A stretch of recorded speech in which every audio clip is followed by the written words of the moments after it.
Hello friends, ఈరోజైతే బాగా trending అవుతున్న బ్యాంగిల్స్ని నేను చేస్తున్నాను. ఫస్ట్ ప్లెయిన్ బ్యాంగిల్స్ తీసుకుని గమ్తో స్టిక్ చేసుకుని పక్కన పెట్టుకోవాలి. నెక్స్ట్ థ్రెడ్ ర్యాపింగ్ అనేది చాలా ఇంపార్టెంట్. థ్రెడ్ బ్యాంగిల్కి స్టిక్ చేసుకుని ఒక 10 minutes వదిలేస్తే బాగా స్టిక్ అయిపోతుంది. ఆ తర్వాత బ్యాంగిల్ని తీసుకుని టైట్గా లాగుతూ ర్యాప్ చేసుకుంటే చాలా నీట్గా ఉంటుంది.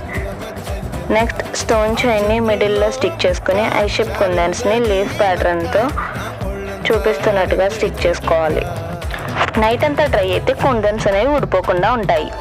ఈ బ్యాంగిల్స్ కనుక మీరు ఆర్డర్ చేసుకోవాలనుకుంటే పైన వాట్సాప్ నెంబర్కి మెసేజ్ చేయండి. అండ్ అలాగే ఈ బ్యాంగిల్స్ ఎలా ఉన్నాయో కామెంట్ సెక్షన్లో చెప్పడం మాత్రం మర్చిపోకండి. మీకు కనుక మా వీడియోస్ నచ్చితే please like, share, subscribe. Thanks for watching.